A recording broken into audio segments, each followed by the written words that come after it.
आज कानपुर से एक बहुत ही दुखद खबर आई है, जहां कानपुर शहर का ऐतिहासिक गौतम बुद्ध पार्क अब शिवालय पार्क के नाम से जाना जाएगा। हिंदुस्तान अखबार ने बताया है कि नगर निगम ने 15 करोड़ रुपए खर्च करके इस पार्क को नया स्वरूप देने का फैसला लिया है। इसमें 12 ज्योतिर्लिंगों की प्रतिकृतियां, त्रिशूल, डमरू और नटराज की मूर्तियां लगाई जाएंगी। यह आरएसएस बीजेपी की सोच और बुद्ध के प्रति उनकी मानसिकता को दिखाता है। किस प्रकार यह लोग आज भारत की अनमोल धरोहर बुद्ध को मिटाने की कोशिश कर रहे हैं। खबर को लेकर देश के ओबीसी, एससी, एसटी समाज में भारी आक्रोश है और सोशल मीडिया पर कानपुर नगर निगम के निर्णय का जबरदस्त विरोध देखने को मिल रहा है। 2 दिन पहले ही आरएसएस प्रमुख मोहन भागवत का बयान आया था कि भारत में आक्रांताओं के नाम पर बने शहर और पार्क के नाम बदले जाने चाहिए। गौतम बुद्ध पार्क का स्वरूप और नाम बदले जाने की खबर से लगता है कि शायद योगी सरकार गौतम बुद्ध को आक्रांता मानती है और उनके विचार और उनके नाम पर बने पार्क को बर्दाश्त करने को भी तैयार नहीं है। जबकि योगी आदित्यनाथ खुद जिस गोरखनाथ मठ के मठाधीश हैं, वह एक बौद्ध मठ है। देश के 90% लोग प्रत्यक्ष या परोक्ष रूप से बुद्ध के अनुयायी हैं,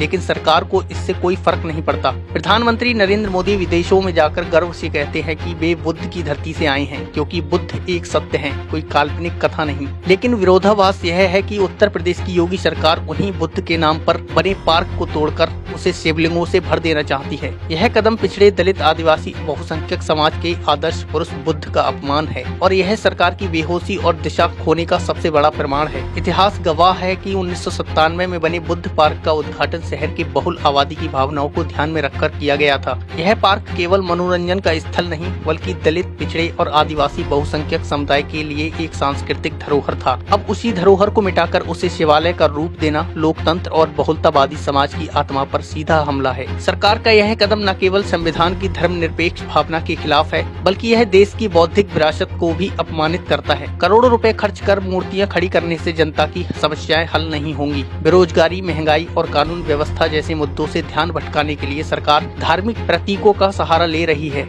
आज जरूरत है कि ऐसे फैसलों का विरोध हो और यह सवाल पूछा जाए कि आखिर क्यों सार्वजनिक स्थलों पर बुद्ध जैसे ऐतिहासिक और विश्व पुरुष की पहचान बदलकर ब्राह्मण धर्म और काल्पनिक पौराणिक ब्राह्मण कथा कहानियों की पहचान को थोपकर भारत के अमूल्य की स्मृतियों को मिटाया जा रहा है। क्या यही मोदी का असली चेहरा है, जो दुनिया में जाकर कहते हैं बुद्ध के देश से आया हूँ और भारत में बुद्ध की विरासत को मिटा रहे हैं। निष्कर्ष साफ है कि सरकार विकास नहीं, विभाजन की राजनीति कर रही है। प्रिय साथियों, इंडस न्यूज टीवी को सुचारू रूप से चलाने के लिए हमें आपकी आर्थिक मदद की जरूरत है। आपसे अनुरोध है कि आप पेट्रियन पर इंडस न्यूज टीवी के सदस्य बनकर हमारी आर्थिक मदद जरूर करें। पेट्रियन एक ऐसा प्लेटफॉर्म है जहां आप हर महीने एक छोटी सी राशि देकर इंडस न्यूज टीवी को सपोर्ट कर सकते हैं। ये समर्थन हमें बिना किसी दबाव के निष्पक्ष और जन पक्षधर पत्रकारिता करने की आजादी देगा। आपका छोटा सहयोग बड़े बदलाव की नींव बन सकता है। इंडस न्यूज टीवी के पैट्रियन सदस्य बनने पर आपको संपादक मंडल से सीधे बातचीत करने और अपने सुझाव देने का अवसर मिलेगा। सच्ची और साहसी पत्रकारिता को जिंदा रखने के लिए आज ही हमें पेट्रियन पर सपोर्ट करें।